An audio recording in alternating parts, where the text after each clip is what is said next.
الحمد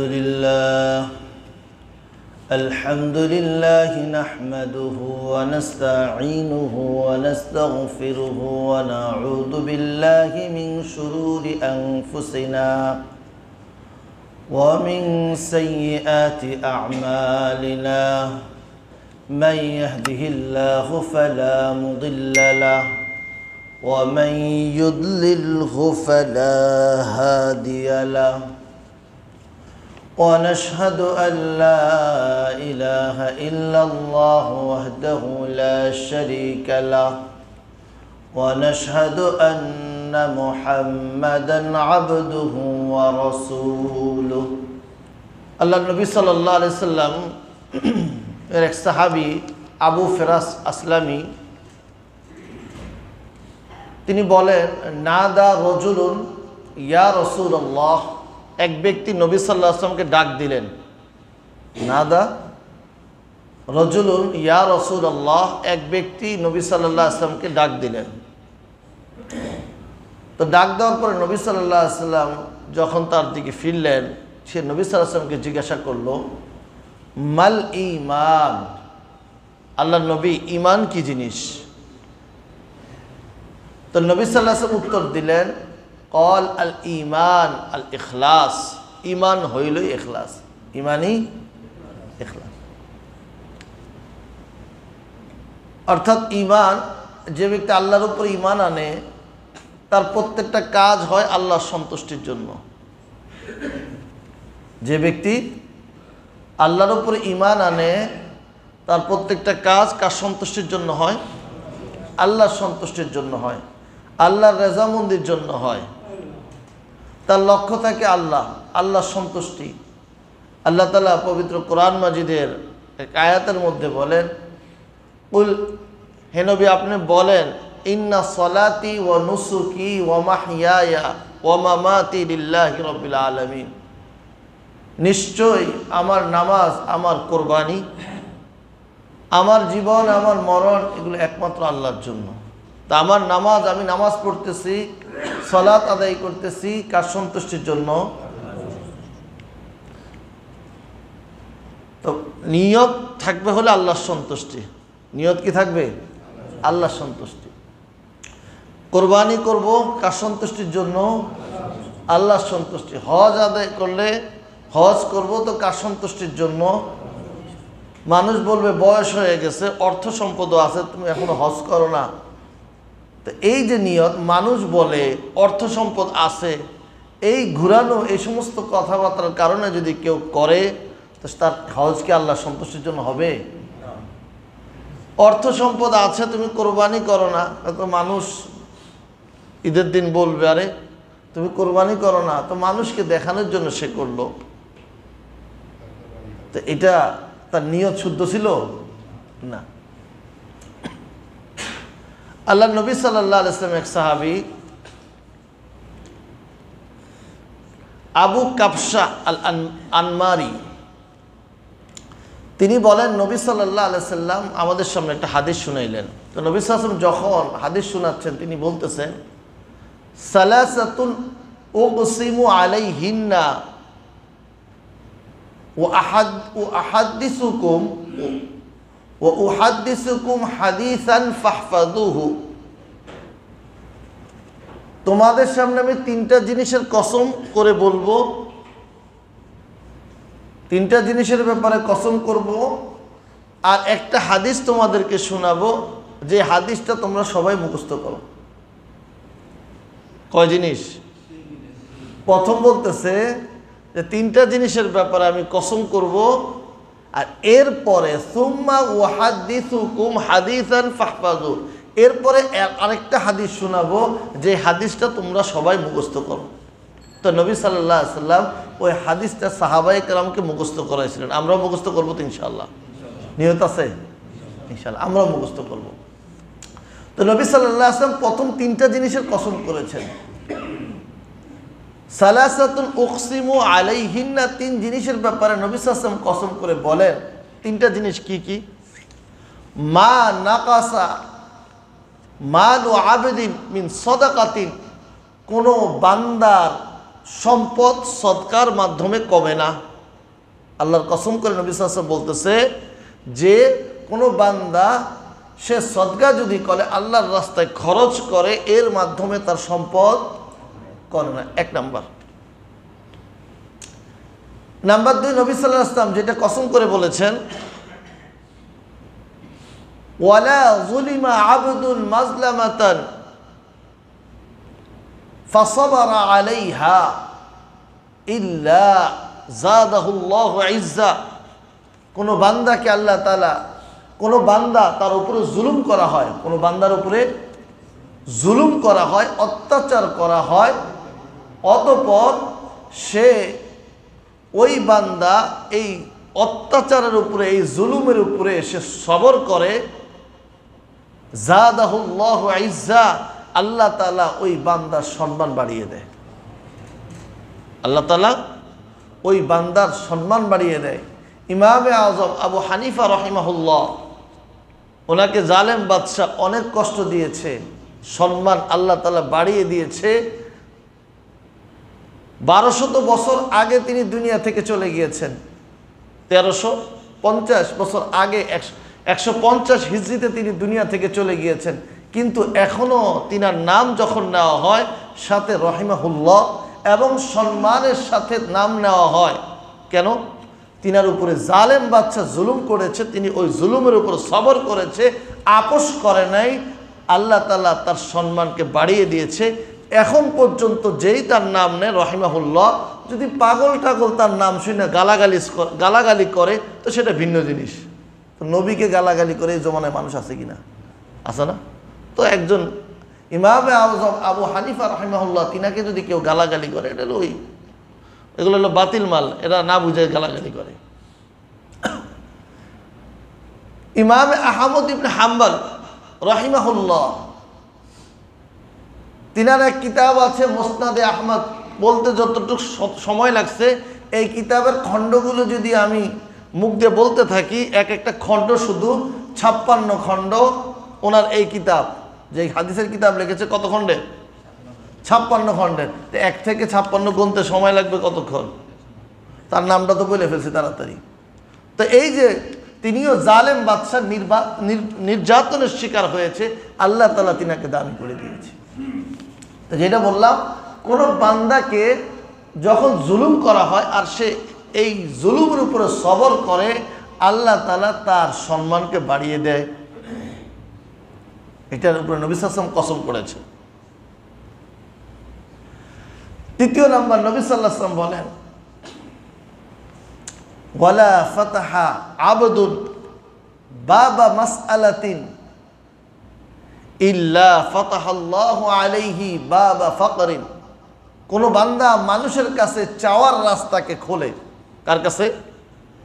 কোনো বান্দা মানুষের কাছে সে চাওয়ার রাস্তা খোলে, অর্থাৎ মানুষের কাছে সে চায়, নিজের প্রয়োজন সে মানুষের কাছে বলে বেড়ায়, আল্লাহ তাআলা ফাতাহাল্লাহু বাবা ফাকরিন, তার উপরে দারিদ্রতার দরজাকে খুলে দেয়। সে যতই চাইতেই থাকে, কিন্তু তার দারিদ্রতা, কারণ তার মনটাই তো দরিদ্র হয়ে রয়েছে, মনটাই কি হয়ে রয়েছে? গরিব হয়ে রয়েছে। কারণ সে মানুষের কাছে যখন চায়, আল্লাহ তাআলা তার উপরে কিসের দরজা খুলে দেয়? দারিদ্রতার দরজাকে খুলে দেয়।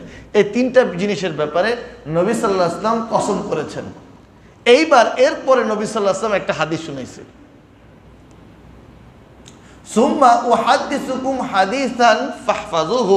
অতঃপর নবী সাল্লাল্লাহু আলাইহি ওয়াসাল্লাম বলেন যে আমি তোমাদের সামনে একটা হাদিস শোনাবো, এই হাদিসটাকে তোমরা মুখস্থ করে নাও। আমরা মুখস্থ করবো তো এখন ইনশাআল্লাহ। 1 নাম্বার, নবী সাল্লাল্লাহু আলাইহি ওয়াসাল্লাম বলেন, মান রাযাকাহুল্লাহু ইলমান ওয়া মালান ফাহুয়া ইয়াত্তাকি ফীহি বিরাব্বিহি ফাহুয়া ইয়াত্তাকি ফীহি রাব্বাহু ওয়া ইয়াসিলু ফীহি রাহিমাহু ওয়া ইয়ালামু ফীহি লিল্লাহি হাক্কা। একজন বান্দা মানুষ, তাকে আল্লাহ তাআলা ইলমও দিয়েছে, সম্পদও দিয়েছে। কি দিয়েছে? সম্পদও দিয়েছে এবং ইলম অর্থাৎ দ্বীনের বুঝ, দ্বীনের জ্ঞান দিয়েছে। 2টা জিনিস। এই দুইটা জিনিস পাওয়ার পরে সে আল্লাহকে নিজের সম্পদের ব্যাপারেও ভয় করে এবং তার ইলমের ব্যাপারেও, জ্ঞানের ব্যাপারেও আল্লাহকে সে ভয় করে। এবং এই জিনিস পাওয়ার পরে সে তার আত্মীয় স্বজনের সাথে সম্পর্ক বজায় রাখে, কারণ তার কাছে সম্পদ আছে, তার আত্মীয় স্বজন অনেকে গরিব আছে, তাদের সাথে সে অর্থের মাধ্যমে তাদেরকে সাহায্য সহযোগিতা করে, এটাও সে করে। এবং সে এই কথাও বিশ্বাস করে, এই কথারও সে ইয়াকিন রাখে যে এই সম্পদ এবং এই দ্বীনি জ্ঞান আল্লাহ তাআলা যে আমাকে দিয়েছে, এটার মধ্যে আল্লাহর হক আছে। আল্লাহর হক বলতে আল্লাহর জন্য কি করতে হয়? খরচ করতে হয়। আল্লাহ নবী সাল্লাল্লাহু আলাইহি ওয়াসাল্লাম বলেন, ফাহুয়া আফজালুল মানাজিলি, এই বান্দা হলো সব থেকে উত্তম, এই বান্দা হলো সবার উপরে। এবার হলো দ্বিতীয় নম্বর ব্যক্তি, মান রাযাকাহু ইলমান ওয়া লাম ইউরজিকহু মালান ওয়া লাম ইয়ারযুকহু মালান। আরেক বান্দা, তাকে আল্লাহ তাআলা দ্বীনি জ্ঞান দিয়েছে কিন্তু তাকে সম্পদ দেয় নাই, তো সে ফাহুয়া সাদিকুন নিয়াহ, তার মনে প্রবল নিয়ত আছে, তার মনের মধ্যে আশা আছে কি, আন্নালি মালান আহা, আমার যদি সম্পদ থাকতো,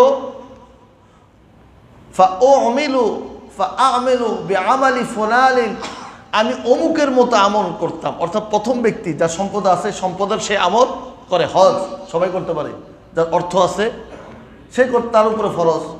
যাকাত যার অর্থ আছে, যার উপরে ফরজ হয় সে করে। তো তার মনে এই কথার আশা এবং নিয়ত আছে, যদি আমার অর্থ সম্পদ থাকতো তাহলে আমিও এই অর্থের সাথে যে সমস্ত সম্পর্কিত আমলগুলো আছে এগুলো আমি করতাম। তো আল্লাহ তাআলা এই দ্বিতীয় ব্যক্তিকে ব্যাপারে বলে, আল্লাহ নবী সাল্লাল্লাহু আলাইহি ওয়াসাল্লাম বলতেছেন, ফাআজরুহুমা সাওয়াউন, এই প্রথম ব্যক্তি এবং দ্বিতীয় ব্যক্তির প্রতিদান সমান। কেন? প্রথম ব্যক্তি তো আমল করছে, আর দ্বিতীয় ব্যক্তি নিয়তের কারণে সে কোথায় চলে গেছে? প্রথম ব্যক্তির সমান হয়ে গেছে। কিসের কারণে? কারণ তার নিয়ত ভালো ছিল। তার নিয়ত কি ছিল? ভালো ছিল। এটা হলো দুই প্রকার গেল। এবার তৃতীয় নম্বর প্রকার, নবী সাল্লাল্লাহু আলাইহি ওয়াসাল্লাম বলতেছেন, ওয়ামান লাম ইয়ারযুকহু ইলমান রাযাকাহু মালান, আরেক ব্যক্তি যাকে, মান রাযাকাহু মালান, আরেক ব্যক্তি যাকে শুধু সম্পদ দেওয়া হয়েছে। কি দেওয়া হয়েছে? সম্পদ। ওয়ালাম ইয়ারযুকহু ইলমান, তাকে দ্বীনি জ্ঞান দেওয়া হয় নাই।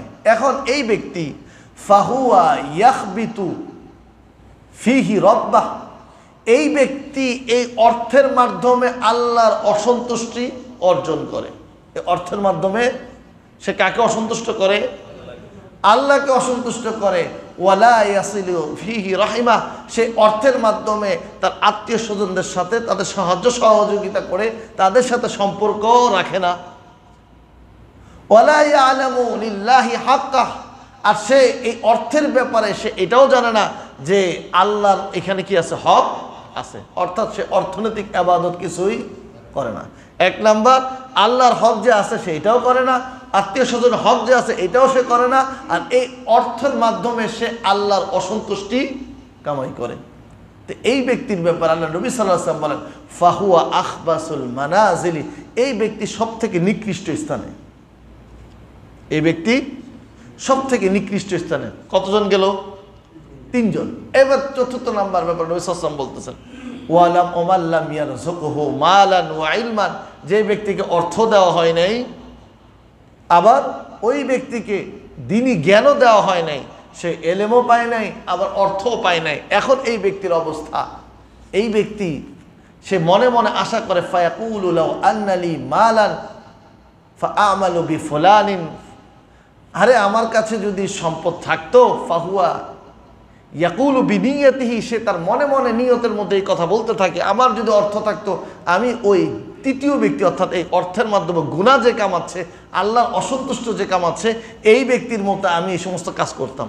আমার যদি অর্থ থাকতো আমি একটা ডিজে পার্টি দিতাম, আমার যদি অর্থ থাকতো আমি ওই মদের বারে যাইতাম। যেহেতু তার কাছে নাই, সে চায়ের দোকানে বসে বসে বিড়ি টানতেছে, বুঝছেন না? তো সে মনে মনে আশা আছে, আমি তো এই সমস্ত গুনার কাজগুলো করতাম। এটা চতুর্থ ব্যক্তি। নবী সাল্লাল্লাহু আলাইহি ওয়াসাল্লাম বলেন, এই যে চতুর্থ ব্যক্তি, ফা উইজরুহুমা সাওয়াউন, এ এবং তৃতীয় অর্থের মাধ্যমে গুনাহ কামাইছে যে এ, এবং ওই ব্যক্তি যার অর্থ নাই কিন্তু তার অর্থের মাধ্যমে গুনাহ কামানোর মনে মনে নিয়ত আছে, এই ব্যক্তি, এই দুই ব্যক্তির অবস্থা হলো ফাবিজরুহুমা সাওয়াউন, তাদের দুইজনের প্রতিদান সমান। ওই ব্যক্তি গুনাহ কইরা পায় আর এই ব্যক্তি গুনাহের নিয়ত কইরা পায়। তা আল্লাহ তাআলা আমাদের সবাইকে হেফাজত করুন।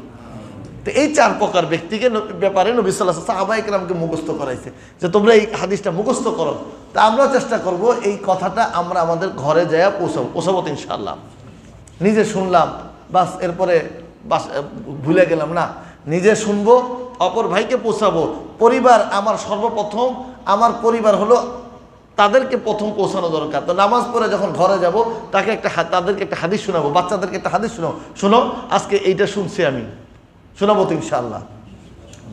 আমরা অনেক ভাই মসজিদে এসে ঘুমায় যান, মনে হয় এটা ঘুমের একটা ইয়া, তো বিছানা এসে নিয়ে আসতেন, এসে একবারে শুয়েই যেতেন, আসতেন এসে ঘুমায় যান। আরে ভাই আসেনি তো জুমার দিন একটা দিন, এখন এসে যদি ঘুমায় যান কাজ চলবে? তো শুনবেন কি? ঘুমাইলে কি শোনা যায়? চোখ বন্ধ তো কান বন্ধ, সব বন্ধ, শোনা যায় না কিছু। তো এই জন্য এসে ঘুমাবো না, সবাই আসছি যেহেতু জাগ্রত থাকবো। তো এই কথাটা আমরা ঘরে যেয়ে পৌঁছাবো তো ইনশাআল্লাহ। আল্লাহ তাআলা আমাদেরকে বোঝার তৌফিক দান করুন। তো নবী সাল্লাল্লাহু আলাইহি ওয়াসাল্লামের আরেকটা হাদিস, নবী সাল্লাল্লাহু আলাইহি ওয়াসাল্লাম বলেন, তিরমিজির রওয়ায়াত, ইমাম তিরমিজি রাহিমাহুল্লাহ এই রওয়ায়াতটা নিয়ে এসেছেন। তো নবী সাল্লাল্লাহু আলাইহি ওয়াসাল্লাম বলেন, সালাসুন লা ইয়াগুল্লু কলবু মুমিন, 3টা জিনিস, যেই 3 জিনিসের ব্যাপারে মুমিনের অন্তর খেয়ানত করে না। কয় জিনিস? কয় জিনিস? মুখস্থ করেন। সালাসুন লা ইয়াগুল্লু কলবু মুমিন, মুমিনের অন্তর যে 3টা জিনিসের ব্যাপারে খেয়ানত করে না। 1 নাম্বার আল ইখলাসুল আমাল লিল্লাহ, আল্লাহর জন্য আমল করা। মুমিন ব্যক্তি সে আমল করে কার জন্য? মুমিন ব্যক্তি আমল করে কার জন্য? তো মুমিনের অন্তর খেয়ানত করে না 1 নাম্বার আমলের ব্যাপারে, তার আমল হয় একমাত্র আল্লাহর জন্য। নাম্বার 2, যেই জিনিসের ব্যাপারে মুমিনের অন্তর খেয়ানত করে না, মানাসাহাতু আইম্মাতিল মুসলিমিন, মুসলমানদের নেতার ব্যাপারে, মুসলমানের নেতার ব্যাপারে তাদের সহমর্মিত থাকে। মুসলমানের আইম্মাতুল মুসলিমিন, আমিরুল মুসলিমিন, মুসলমানের যিনি নেতা থাকে, প্রধান থাকে, আমিরুল মুমিনিন, ইসলামিক খেলাফতের যিনি প্রধান থাকে বা যিনি ধর্মীয় নেতা থাকে, তার ব্যাপারে তাদের অন্তরের মধ্যে সহমর্মিতা থাকে, তার জন্য কল্যাণ কামিতা তাদের অন্তরের মধ্যে থাকে। বুঝে আসছে? তো এটা 2 নাম্বার। 3 নাম্বার লুজুমু জামাআতিল মুসলিমিন, 3 নাম্বার মুসলমানের জামাতের সাথে সে একত্রিত হয়ে থাকে। তার চিন্তা চেতনা মুসলমানের কেন্দ্রিক হয়, তার চিন্তা চেতনা একজন মুসলমানের মতো হয়, তার চিন্তা চেতনা সে মুসলমানের সাথে থাকে, কিন্তু তার কাজ কর্ম সব হইল মুসলমান ছাড়া বিধর্মীদের মতো সে করে, আর তার চিন্তা চেতনা সব হইল ওগুলা। তো সে কি মুসলমানের জামাতের সাথে আছে? কারণ আমি তো মুসলমান, যে এলাকার তো বাসিন্দা, তো আপনার বাসিন্দা হলে কি হইব? আপনার চিন্তা চেতনা সব তো হইলো উল্টাটা। তো সে কোন জামাতকে আঁকড়িয়ে ধরে? মুসলমানের জামাতকে আঁকড়িয়ে ধরে। তো মুমিনের অন্তর এই 3 জিনিসের ব্যাপারে কি করে না? খেয়ানত করে না। 1 নাম্বার হলো মুমিনের অন্তর আল্লাহর জন্য আমল করে। নাম্বার 2, সে মুসলমানের নেতা যিনি ইমাম থাকে, আমিরুল মুমিনিন থাকে, তার ব্যাপারে তার কল্যাণ কামনা সে করে। 3 নাম্বার, সে মুসলমানের জামাতের সাথে থাকে। তো নবী সাল্লাল্লাহু আলাইহি ওয়াসাল্লাম শেষে একটা কথা বলে হাদিসের মধ্যে, ফাইন্নাদ দাওয়াতা মান ওয়ারাআহু, সে এই ব্যক্তি মুসলমানের অন্তর, সে ব্যক্তিটা সবার জন্য সে দোয়া করে। ফাইন্নাদ দাওয়াতা তুহিতু মান ওয়ারাআহুম, একজন মুমিন সে দোয়া করতে কার জন্য করে? কৃপণ হয় মুমিন। আমরা যখন দোয়া করি, দেখেন দোয়ার সবগুলো বেশিরভাগ শব্দ রব্বানা, হে আমার রব, আতিনা, আমাদেরকে দেন, আমারে না। কি শব্দ? আতিনা ফিদ দুনিয়া হাসানা, আমাদেরকে, আমাকে না, আমাদেরকে দেন দুনিয়ার কল্যাণ, আখিরাতের কল্যাণ, এবং আমাদের সবাইকে, আমরা মুসলমান মুমিন সবাইকে আপনি আযাবে জাহান্নাম থেকে বাঁচান। তো দোয়াগুলো হয় কেমন? রব্বানা যালামনা, আয় আল্লাহ আমরা জুলুম করছি, শুধু আমার জন্য না, সবার জন্য চাচ্ছে। তো তার দোয়া হয় সবার জন্য। তো এটা হলো মুসলমানের অন্তরের কাজ এগুলা। তো দেখেন, তো যেটা বলতেছিলাম, তা আমাদের আমল হবে কার জন্য? আল্লাহর জন্য। নবী সাল্লাল্লাহু আলাইহি ওয়াসাল্লাম, একটা হাদিস বাইহাকির রওয়ায়াত, নবী সাল্লাল্লাহু আলাইহি ওয়াসাল্লাম বলেন, তুবা লিল মুখলিসিন, তুবা লিল মুখলিসিন। মুখলিস যারা, ইখলাসের সাথে যারা আমল করে তাদের জন্য সুসংবাদ। কাদের জন্য? ওই সমস্ত মানুষ যারা আল্লাহ সন্তুষ্টির জন্য আমল করে তাদের জন্য সুসংবাদ। তো নবী সাল্লাল্লাহু আলাইহি ওয়াসাল্লাম বলতেছে, উলাইকা মাসাবিহুদ দুজা, এই সমস্ত ইখলাসের সাথে যারা আমল করে তারা তো হলো লাইটের মতো। কিসের মতো? অন্ধকার জায়গায় লাইট না থাকলে দেখা যাবে। তো তারা তো হলো জগতের জন্য লাইট। তারা যতদিন থাকে জগতের মধ্যে আলো থাকে। উলাইকা মাসাবিহুদ দুজা, তারা হলো অন্ধকারের আলো। অন্ধকারের আলো, যেরকম অন্ধকারে আলোর ব্যবস্থা থাকলে চলা যায়, ফিরা যায়, উষ্টা খাওয়া লাগে না। আর যদি আলোর ব্যবস্থা না থাকে তাহলে পড়ে যাওয়ার, পিছলা খাওয়ার, উষ্টা খাওয়ার সম্ভাবনা থাকে। তো মুখলিস যারা আছে, আল্লাহ সন্তুষ্টির জন্য যারা আমল করে তারা হলো দুনিয়াতে আলোর মতো। কিসের মতো? তাতাজাল্লা আনহুম কুল্লা ফিতনাতিজ যুলামা। এদের মাধ্যমে এই সমস্ত মুখলিস ইখলাসের সাথে যারা আমল করে তাদের মাধ্যমে দুনিয়া থেকে অনেক ফিতনা ফাসাদ দূর হয়ে যায়। তাতাজাল্লা আনহুম, তাদের কারণে দুনিয়া থেকে অনেক ফিতনা ফাসাদ দূর হয়ে আলোকিত হয়ে যায়, উজ্জ্বলতা চলে আসে। তো আমাদের আমল কার জন্য হবে? আর যে ব্যক্তি আল্লাহর জন্য আমল করে তাকে কি বলা হয়? মুখলিস। কি বলা হয়? মুখলিস। আখলাসা ইউখলিসু ইখলাসান, যে নিজেকে একবারে খালি, ভিতরে কিছু নাই, নিজের চাহিদা, নিজের দেখানো, নিজের কিছু নেই, সব কার জন্য? আল্লাহর জন্য। নবী সাল্লাল্লাহু আলাইহি ওয়াসাল্লাম আরেকটা হাদিস, তিরমিজি শরীফের রওয়ায়াত, নবী সাল্লাল্লাহু আলাইহি ওয়াসাল্লাম বলেন, মান কানাতিল আখিরাতু হাম্মাহু, যার চিন্তা, আশা আখিরাত, যার আশা হলো, যার আশা, মান কানাতিল আখিরাতু হাম্মাহু, যার আশা হলো আখিরাত, তার ইচ্ছা আমার আখিরাত দরকার, দুনিয়া দরকার নাই। তো তার যার সম্পূর্ণ লক্ষ্যবস্তু কোনটা? আখিরাত। তো নবী সাল্লাল্লাহু আলাইহি ওয়াসাল্লাম বলেন, যে ব্যক্তি এমন হয় যে তার লক্ষ্যবস্তু হলো আখিরাতকে সে বানায়, আমি ওই বান্দাকে 3টা পুরস্কার দিই। কয়টা পুরস্কার দেই? যেই বান্দার লক্ষ্যবস্তু কি হয়? আখিরাত হয়, আল্লাহ তাআলা, নবী সাল্লাল্লাহু আলাইহি ওয়াসাল্লাম বলেন, আল্লাহ তাআলা তাকে 3টা পুরস্কার দেয়। কয়টা পুরস্কার? কয়টা? হ্যাঁ। 1 নম্বর, জাআলাল্লাহু গিনাআহু ফি কলবি, আল্লাহ তাআলা ওই বান্দার অন্তরকে ধনী করে দেয়। আল্লাহ তাআলা ওই বান্দার অন্তরকে ধনী করে দেয়। 1 নম্বর পুরস্কার। ওয়াজামা আলাহু শামলাহ, এবং তার বিস্তৃত কাজগুলোকে আল্লাহ তাআলা একত্রিত করে দেয়। দুনিয়ার ছড়ানো ছিটানো কাজগুলোকে আল্লাহ তাআলা এই বান্দার জন্য একত্রিত করে দেয়। এটা কয় নাম্বার? 2 নম্বর। ওয়া আতাতিদ দুনিয়া ওয়া হিয়া রাগিমাতুন, আল্লাহ তাআলা তার সামনে দুনিয়াকে নিয়ে আসে, দুনিয়া তার সামনে চলে আসে অপদস্থ হয়ে। দুনিয়া তার সামনে আসে কিভাবে? অপদস্থ হয়ে। তো কয়টা পুরস্কার পায়? যার লক্ষ্যবস্তু আখিরাত থাকে, যার লক্ষ্যবস্তু আখিরাত, সে পুরস্কার পায় কয়টা? 3টা। 1 নম্বর, আল্লাহ তাআলা তার অন্তরকে ধনী করে দেয়। নাম্বার 2, তার বিস্তৃত কাজগুলোকে আল্লাহ তাআলা একত্রিত করে দেয়। দুনিয়ার বিস্তৃত কাজগুলো, দুনিয়ার কাজ সব একসাথে থাকে।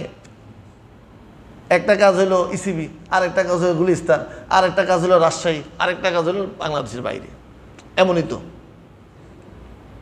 বুঝলেন নাই? যার যেমন, তো এরকম বিস্তৃত। তো প্রত্যেকের হিসাবে প্রত্যেকের বিস্তৃত কাজ, যার যে যতটুকু। তো 2 নম্বর, আল্লাহ তাআলা তার বিস্তৃত কাজগুলো কি করে দেয়? একত্রিত করে দেয়। নাম্বার 3, আল্লাহ তাআলা তাকে পুরস্কার হিসাবে দুনিয়া তার সামনে চলে আসে অপদস্থ হয়ে। এটা যার লক্ষ্যবস্তু কি থাকে? আখিরাত।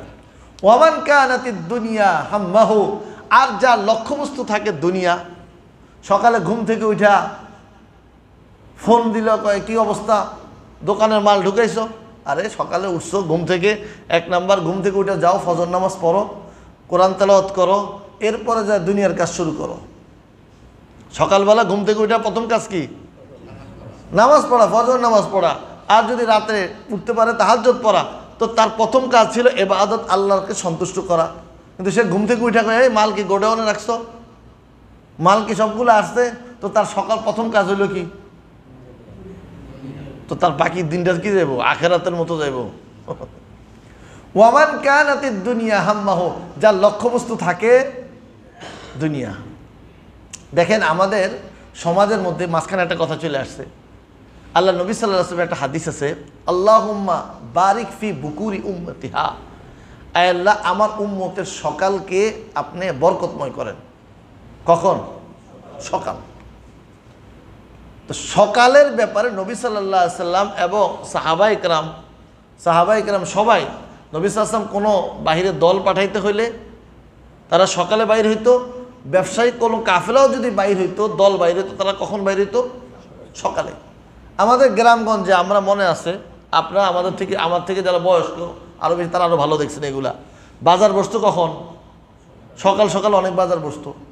তো মানুষ 9টা 8টা 9:30টার মধ্যেই ওই বাজারে, মানে যে বাজার ছিল মানে খুঁজেও পাওয়া যাবে না, শাক টাক। তো ওই যে মানুষগুলো, তারা ছিল সঠিক জিনিসের উপরে। সকাল সকাল সব কিছু নামাজ শেষ, এরপরে আমার জিকির তাসবিহ শেষ, সকাল সকাল আমার এরপরে সকাল যত তাড়াতাড়ি এরপরে দুনিয়ার কাজ শুরু করি, কারণ সকালের মধ্যে বরকত। কারণ ওইদিকে রাত্রে এত দেরি করি, দেরি করতে করতে করতে রাত 2টা 3টা, আর এদিক দিয়ে ফজর নামাজ শেষ। তো শুরু করতে হবে কখন? যত তাড়াতাড়ি পারা যায় দুনিয়ার কাজ। ফজরের নামাজ শেষ, এরপরে, কারণ এই সময়টার মধ্যে বরকত কার পক্ষ থেকে? আল্লাহ নবী সাল্লাল্লাহু আলাইহি ওয়াসাল্লাম দোয়া করে গেছে, আল্লাহ আমার উম্মতের সকালকে বরকতময় করেন। তা আপনি সকালে যেই কাজ করবেন, ওই কাজের মধ্যে কি হবে? বরকত হবে। অনেক ভাই সকালে অটো নিয়ে বাইর হয়, তো ভোরে ভোরে যারা বাইর হয় তাদের 10টার মধ্যে মোটামুটি টাকার হয়ে যায়, ভালো টাকা তাদের কামাই হয়ে যায়। আর যারা ওই 10টা 11টার দিকে বাইরে হয়, সে রাত সকাল 10টা থেকে নিয়ে বা বেলা 11টা থেকে নিয়ে রাত 11টা পর্যন্ত যা কামাই করে, সে সকালে 4 ঘন্টা এটা কামাই নেয়। আর সে কতক্ষণ করলো? 12 ঘন্টায়। আর সে কত ঘন্টায়? সকাল। কারণ সকালে বরকতের দোয়া কি করছে নবী সাল্লাল্লাহু আলাইহি ওয়াসাল্লাম। তো হাদিসের দ্বিতীয় অংশ, প্রথমটা ছিল আখিরাত কাহার যদি উদ্দেশ্য থাকে তাহলে তাকে পুরস্কার দেয় কয়টা? 3টা। 1 নাম্বার ছিল অন্তর্ধ্বনি করে দেয়, 2য় নাম্বার দুনিয়ার বিস্তৃত কাজকে একত্রিত করে দেয়, 3য় নাম্বার দুনিয়া অপদস্থ হয়ে তার সামনে আসে। এবার যার লক্ষ্যবস্তু দুনিয়া থাকে, ওমান কানাতিদ দুনিয়া হাম্মাহু, যার লক্ষ্যবস্তু দুনিয়া থাকে, এই ব্যক্তির ব্যাপারে নবী সাল্লাল্লাহু আলাইহি ওয়াসাল্লাম বলতেছেন, জাআলাল্লাহু ফাকরাহু বাইনা আইনাইহি, তার এই কপালের মধ্যে দারিদ্রতা লিখে দেওয়া হয়। কোথায় লিখে দেওয়া হয়? 2 চোখের মাস, 2 চোখের মাঝামাঝি কোথায়? কপালে তার দারিদ্রতা লিখে দেওয়া হয়। যতই কাজ করো তুমি গরিব, তোমার লাভ হবে না, তুমি যতই কি করো, কারণ তার লক্ষ্যবস্তু কি? দুনিয়া। তো দুনিয়ার যে কেউ যদি লক্ষ্যবস্তু বানায়, 1 নাম্বার তার কপালের মধ্যে কি লিখে দেওয়া হয়? দারিদ্রতা লিখে দেওয়া হয়। 2য় নাম্বার ওয়া ফাররাকা লাহু শামলাহু, এবং তার দুনিয়ার কাজগুলোকে বিস্তৃত করে দেওয়া হয়। যেগুলো একত্রিত ছিল আখিরাত ওয়ালার জন্য, এর জন্য সব ছিটে ছুটে একবারে সরাই দেওয়া হয়। ওয়ালাম ইয়াতি মিনাদ দুনিয়া, 3য় নাম্বার তার কাছে দুনিয়া অতটুকুই পৌঁছে, ইল্লা মা কুদ্দিরা লাহু, যতটুকু তার জন্য আল্লাহ নির্ধারণ করে রাখছে, এতটুকু সে পায়, এর থেকে বেশি। তো দুনিয়া যারা লক্ষ্যবস্তু বানাবে, তার কয়টা ক্ষতি? তার জন্য কয়টা ক্ষতি? 1 নাম্বার তার কপালের মধ্যে দারিদ্রতা লিখে দেওয়া হয়। যারা দুনিয়াকে লক্ষ্যবস্তু বানাবে তাদের ক্ষতি কয়টা? 1 নাম্বার ক্ষতি হলো তার কপালের মধ্যে কি লিখে দেওয়া হয়? দারিদ্রতা, অর্থাৎ তার ভাগ্যের মধ্যে দারিদ্রতা লিখে দেওয়া হয়। কয় না আমার কপাল পোড়া, মানে কি? ভাগ্য পোড়া। তো এই জায়গার কপালের মধ্যে, অর্থাৎ তার ভাগ্যের মধ্যে দারিদ্র। 2য় নাম্বার তার দুনিয়ার কাজগুলোকে বিস্তৃত করে দেওয়া হয়। 3য় নাম্বার তার কাছে দুনিয়া যতটুকু তার তাকদিরে রেখেছে আল্লাহ তাআলা অতটুকুই পাবে। এখন দেখেন, আমরা তাহলে আমল করব কার সন্তুষ্টির জন্য বলেন? কার সন্তুষ্টির জন্য? আমাদের লক্ষ্যবস্তু কে থাকবে? আল্লাহ তাআলা থাকবে। তো এই জন্য আমাদের প্রত্যেকটা কাজ আল্লাহকে সন্তুষ্টির জন্য। এখন একজন বান্দা সে ইখলাসের সাথে কোনো বান্দা দেখেন ছোট একটা আমল করলো, কয়টা আমল? ছোট্ট একটা আমল। নবী সাল্লাল্লাহু আলাইহি ওয়াসাল্লাম একটা হাদিস, নবী সাল্লাল্লাহু আলাইহি ওয়াসাল্লাম বলেন মা ক্বালা আবদুন লা ইলাহা ইল্লাল্লাহ মুখলিসান, কোনো বান্দা লা ইলাহা ইল্লাল্লাহ সে ইখলাসের সাথে বলেন। লা ইলাহা ইল্লাল্লাহ বলতে সময় কতটুকু লাগছে? 2 রাকাত নামাজ পড়তে যদি আমি তাড়াতাড়িও পড়ি, আমরা 2 মিনিট 3 মিনিট লাগবে। তাড়াতাড়ি যদি ছোট ছোট সূরা দিয়ে পড়েন 2 মিনিট লাগবে কমপক্ষে, ছোট ছোট সূরা দিয়ে পড়লো। আর এই লা ইলাহা ইল্লাল্লাহ বলতে কত মিনিট লাগছে? আধা মিনিট লাগছে, 10 সেকেন্ডও তো লাগে নাই। লা ইলাহা ইল্লাল্লাহ। তো ইখলাসের সাথে এই ছোট আমলটা কোনো বান্দা করলো, নবী সাল্লাল্লাহু আলাইহি ওয়াসাল্লাম বলেন ইল্লা, কেউ ইখলাসের সাথে এতটুকু আমল করলো, ফুতিহাত লাহু আবওয়াবুস সামাই, তার জন্য আসমানের সকল দরজা খুলে দেওয়া হয়। আসমানের সকল দরজা খুলে দেওয়া, হাত্তা তা'রুদু ইলাল আরশি, এই লা ইলাহা ইল্লাল্লাহ উঠতে উঠতে আরশ পর্যন্ত চলে যায়। কোথায় চলে যায়? কিন্তু শর্ত আছে। কিন্তু কি আছে? মাজতানাবাল কাবাইর, কবিরা গুনাহ থেকে বিরত থাকতে হবে। কিসের থেকে? কবিরা গুনাহ থেকে বিরত থেকে ইখলাসের সাথে লা ইলাহা ইল্লাল্লাহ কেউ কোনো বান্দা বলে, তাহলে তার এই লা ইলাহা ইল্লাল্লাহ বলার সাথে সাথে এই আমলটা যেহেতু ইখলাসের সাথে বান্দা করছে, কোথায় উঠে যায়? সোজাসুজি একবারে আসমানে উঠে যায়। আসমানের দরজা তার জন্য খুলে দেওয়া হয়, একবারে আরশ পর্যন্ত চলে যায়। কিন্তু শর্ত কি? শর্তটা কি মনে রাখবেন না? কবিরা গুনাহ থেকে বাঁচতে হবে। কবিরা গুনাহ থেকে বেঁচে যদি এই আমলটা হয়, তাহলে এই আমল কোথায় চলে যাবে? সরাসরি। আরেকটা ঘটনা দেখেন সংক্ষিপ্ত, কোনো ছোট আমল সেটা যদি আল্লাহর জন্য করা হয়, কার জন্য করা হয়? বুখারী শরীফের রওয়ায়াত, বাইনামা কালবুন ইয়াতিফু বিরাকিকাতিন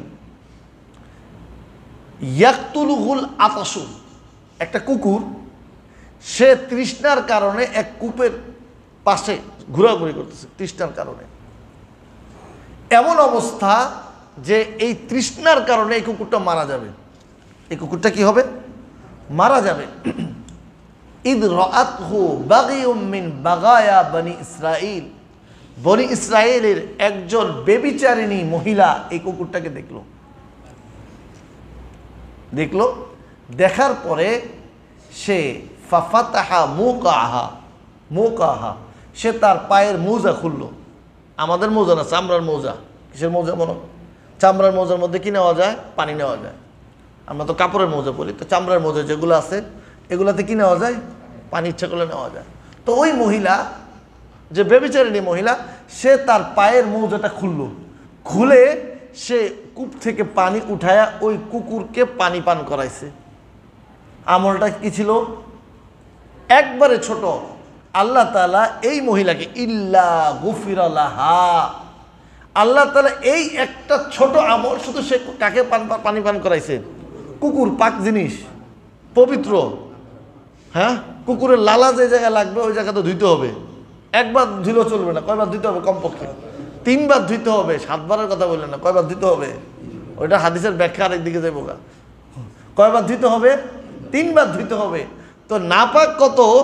ওই নাপাক প্রাণীকে সে পানি পান করাইছে একজন বাজে মহিলা, অশ্লীল, যে ব্যভিচারিণী মহিলা, যে তার সতীত্বকে বিক্রি করে খেত, এমন মহিলা। তাহলে আল্লাহ তাআলা এই আমলটা, সে যেহেতু কার সন্তুষ্টির জন্য করছে, এই জায়গায় ওই জায়গায় মানুষ ছিল অনেক, যে সে পশুপ্রেমী, মানুষ বলবে সে পশুপ্রেমী। এখন তো সব পশুপ্রেমী হয়ে গেছে গা। তো পশুপ্রেমী বলবে এই আশায় যে কাকে দেখানোর জন্য করছে? এটা আল্লাহ সন্তুষ্টির জন্য। গুফির আল্লাহ, আল্লাহ তাআলা ওই মহিলাকে সাথে সাথে মাফ করে দিছে। তো আমলটা কি ছিল? একবারে ছোট, ইখলাসের সাথে। তা আল্লাহ তাআলা আমাদের সবাইকে প্রত্যেকটা আমল ইখলাসের সাথে করার তৌফিক দান করুন।